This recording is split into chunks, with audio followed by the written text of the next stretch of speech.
It begins in silence.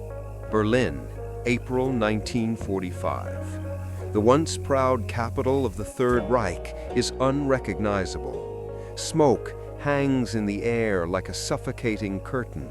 Buildings that once carried the symbols of empire are now hollow shells.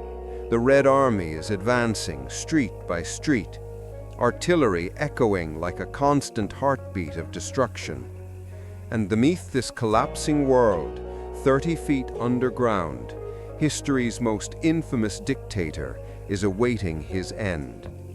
This is the story of Hitler's bunker, the claustrophobic tomb where the Third Reich drew its final breath, a place where loyalty crumbled, illusions dissolved, and even the most fanatical of believers began to reckon with reality. But the truth is, this story isn't just about Hitler. It's about the people who surrounded him, the decisions that shaped those final days, and the surreal blend of banality and madness inside those concrete walls. Imagine walking down a dimly lit stairwell into the Führerbunker. The air is damp, the ceilings low, the walls lined with thick steel doors. There is no daylight, no escape, just a maze of rooms filled with stale smoke, military maps, and the smell of sweat and fear. By April 20th, Hitler's 56th birthday, it was clear to everyone inside Germany was lost. The Allies were closing in from the west, the Soviets from the east. Yet, in the bunker, a strange theater continued. Hitler's staff threw him a muted celebration.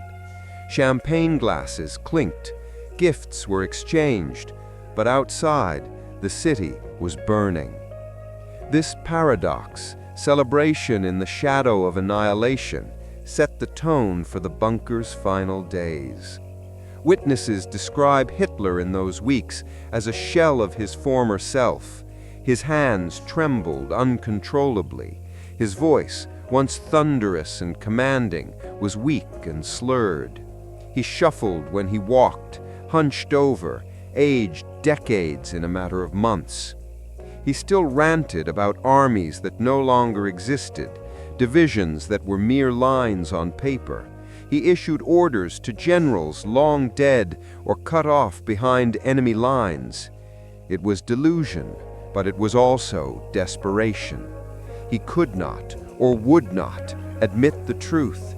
The empire he dreamed of, the Reich that was supposed to last 1,000 years, would not last another 1,000 hours. Meanwhile, life in the bunker took on a surreal rhythm. Staff secretaries typed out Hitler's dictated wills. Officers plotted hopeless counterattacks on maps already obsolete. Eva Braun, Hitler's mistress, tried to maintain a semblance of normality. She held small gatherings, played music on a gramophone, tried to cheer people up with jokes. It was almost grotesque, a doomed court pretending it normal life, while above them, children were fighting with rifles in the rubble. One of Hitler's secretaries, Trudel Junge, later recalled that it was like the end of the world, but in slow motion. Every day, the shelling drew closer. Every night, the bunker shook with the thunder of Soviet artillery. Yet people still ate, laughed nervously, told stories, and waited for the inevitable. The bunker was also a place of reckoning. Some who had been unwaveringly loyal began to doubt. Some clung to hope that a miracle might come, Hitler's secret wonder weapons, or perhaps a split between the Soviets and the Allies. But deep down, everyone knew there was no miracle. Outside the bunker, ordinary Berliners were suffering in ways almost impossible to imagine. Civilians huddled in basements as bombs rained down. Food was scarce. Water and electricity were unreliable.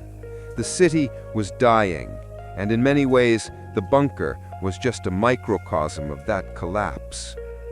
As April wore on, Hitler's paranoia grew.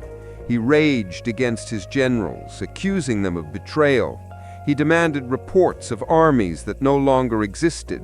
He lashed out at Albert Speer, his architect and close ally, for suggesting that the destruction of German industry was senseless.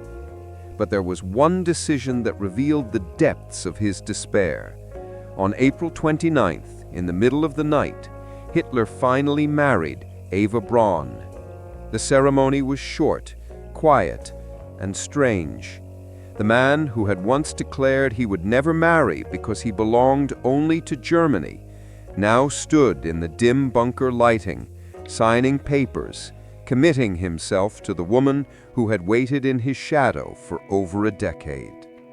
Hours later, he dictated his political testament, a document still filled with venom, blaming the Jews, blaming the generals, blaming everyone but himself for the downfall of Germany.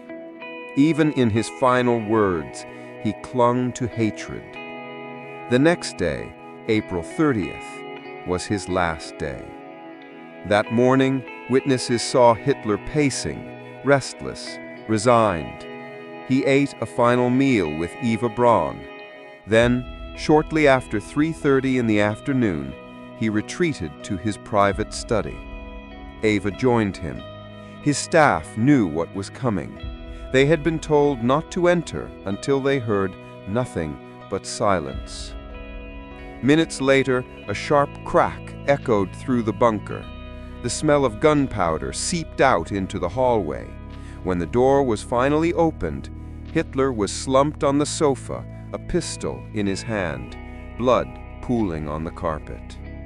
Eva lay beside him, lifeless from cyanide. The dictator was gone. The Reich was dead. But the story doesn't end there. What followed was chaos. Hitler's body was carried upstairs into the garden, doused in petrol and set ablaze. The flames barely took hold. The shelling was too close, the air too wet.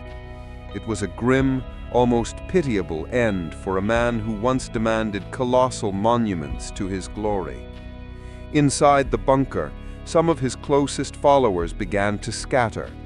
Some tried to escape Berlin through the ruins only to be captured or killed. Others, like Joseph Goebbels and his wife Magda, chose death. In perhaps the most haunting act of loyalty, the Goebbels poisoned their 6 young children before taking their own lives. In those last hours, the bunker became a graveyard of twisted choices: suicide, surrender, or survival. And above it all, Berlin fell. On May 2nd, the city surrendered, the streets filled with Soviet soldiers. For the survivors, the nightmare was only beginning. Occupation, revenge, hunger, and the long shadow of defeat. The Führerbunker itself was abandoned, then buried beneath rubble. Today, it lies under a parking lot in the heart of Berlin, unmarked, almost forgotten, just a patch of asphalt covering the ghosts of history. When we look back at those final days, we're forced to confront uncomfortable questions. How could ordinary people follow a man to such catastrophic ends? How does loyalty blind us even when the truth is undeniable? The bunker reminds us that tyranny doesn't end in glory. It ends in paranoia, isolation, and self-destruction. That even the most powerful dictators cannot escape the weight of reality forever. But perhaps the most haunting thought is this: while Hitler died in that bunker, the ideas that fueled him did not. Hatred, fanaticism, blind obedience, these forces outlive their leaders. They wait in the shadows, ready to re-emerge if we forget. History does not warn us with sirens. It whispers, softly, from the ruins of places like the Führerbunker, reminding us that the line between civilization and collapse is always thinner than we think. And so the story ends not with Hitler's death, but with the question he leaves behind. What do we choose to remember, and what do we choose to ignore? Because forgetting is how history repeats itself. And that's why stories like these matter. They're not just echoes of the past, they're warnings for the present and for the future. This was Inside Hitler's Bunker, the final days of the Third Reich. If you found yourself drawn into this journey, consider joining us here at Deep Chronicle. This channel is dedicated to uncovering the hidden corners of history, the moments that shaped humanity in ways we still feel today. So if you want more stories told with depth, honesty, and perspective, subscribe to Deep Chronicle, leave a comment with your thoughts, and share this documentary with someone who needs to remember. Until next time, keep questioning, keep learning, and never stop looking deeper.